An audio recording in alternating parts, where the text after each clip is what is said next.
पहलाक प्रणाम दगड़ियों, कैसे हैं आप सभी लोग। आपका स्वागत है उत्तराखंड सीरीज पार्ट 20 में। आज हम उत्तराखंड के इतिहास के पन्नों को पलटते हैं और आपको बताएंगे उत्तराखंड के लोक देवता कहें या फिर न्याय के देवता गोलू देवता की अद्भुत कहानी। गोलू देवता का जन्म चंपावत के चंद्रवंशी राजवंश में हुआ।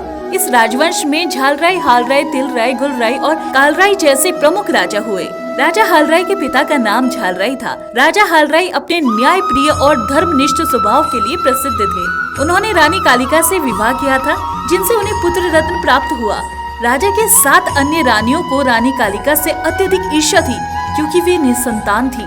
जब रानी कालिका गर्भवती हुई तो 7 रानियों ने षड्यंत्र रचकर बालक को जन्म लेते ही समाप्त करने की योजना बनाई। प्रसव के समय उन्होंने रानी कालिका की आंखों पर पट्टी बांधी। जैसे ही बालक का जन्म हुआ, रानियों ने उन्हें चुपचाप गाय बकरियों के बाड़े में फेंक दिया ताकि वह मर जाए, लेकिन बालक को कोई हानि नहीं हुई। इस असफल प्रयास के बाद रानियों ने एक और कुटिल चाल चली। उन्होंने बालक को पिंजरे में बंद कर नदी में बहा दिया। इसके बाद उन्होंने रानी कालिका से झूठ बोला कि उनके गर्भ से कोई संतान नहीं हुई है, बल्कि एक पत्थर यानी कि सिलबट्टा पैदा हुआ है।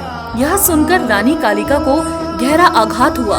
उन्होंने इसे अपना दुर्भाग्य मान लिया और रो रो कर भगवान से प्रार्थना करने लगी कि यह तो उन्हें मृत्यु प्रदान कर दी जाए या तो इस पीड़ा से मुक्त किया जाए। और वहीं कहानी ने एक और मोड़ लिया। नदी में मछलियां पकड़ रहे धीवर को पिंजरे में बालक फंसा मिला, यानी कि मछुआरे को बालक फंसा मिला। धीवर की अपनी कोई संतान नहीं थी, इसलिए उसने उस बालक को अपनी संतान के रूप में अपना लिया और उसका पालन पोषण किया। बालक धीरे धीरे बड़ा हुआ और अपनी असाधारण शक्तियों और साहस के लिए प्रसिद्ध होने लगा। कुछ वर्षों बाद गोलू देवता अपनी माँ के सपनों में दिखाई देने लगे। एक दिन वे नदी किनारे अपने लकड़ी के घोड़े यानी कि काठ का घोड़ा पर सवार होकर उसे पानी पिला रहे थे। 7 रानियों ने उन्हें देखकर मजाक उड़ाया और कहा, क्या लकड़ी का घोड़ा भी कहीं पानी पीता है? इस पर गोलू देवता ने शांति पूर्वक उत्तर दिया, यदि एक इंसान पत्थर को जन्म दे सकता है तो लकड़ी का घोड़ा भी पानी पी सकता है। इस घटना के बाद गोलू देवता ने अपनी माँ से अपनी पहचान उजागर की और पूरी सच्चाई बताई। राजा हालराय को जब षड्यंत्र की जानकारी मिली तो उन्होंने 7 रानियों को उनके अपराधों के लिए कड़ी सजा दी। गोलू देवता ने अपने पराक्रम और न्याय प्रियता से पूरे कुमाऊं क्षेत्र में ख्याति प्राप्त की। वे सफेद घोड़े पर सवार होकर लोगों को न्याय प्रदान करते थे। कहा जाता है कि उनके दरबार में कोई भी फरियादी खाली हाथ नहीं लौटता था। जो भी व्यक्ति अपनी समस्या लेकर उनके पास जाता, उसे अवश्य न्याय मिलता। इसी कारण लोग उन्हें न्यायकारी देवता के रूप में पूजने लगे।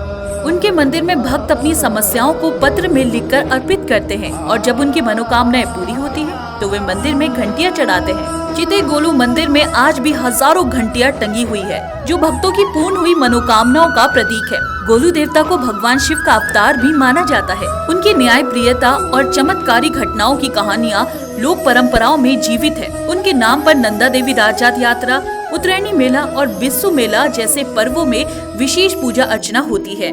इस प्रकार गोलू देवता आज भी उत्तराखंड में आस्था और न्याय के प्रतीक बने हुए हैं। उत्तराखंड की देवभूमि में गोलू देवता को न्याय का देवता माना जाता है। कुमाऊं क्षेत्र में उन्हें गोलू राजा, बाला गौरिया, वन देवता और गौर भैरव जैसे नामों से भी जाना जाता है। वे अपनी न्याय प्रियता के लिए प्रसिद्ध हैं। भक्त अपनी समस्याओं को पत्र के माध्यम से उनके मंदिरों में अर्पित करते हैं और अपनी मनोकामनाओं की पूर्ति पर घंटियां चढ़ाते हैं। उनके प्रमुख प्रसिद्ध मंदिर चंपावत, चिते अल्मोड़ा और घोड़ाखाल नैनीताल में स्थित है। तो दोस्तों, यह थी कहानी उत्तराखंड के लोक देवता गोलू देवता की।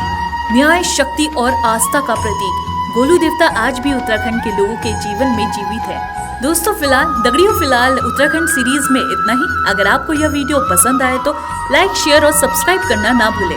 अगले एपिसोड में हम आपको उत्तराखंड के इतिहास की और रोचक कहानी बताएंगे। धन्यवाद।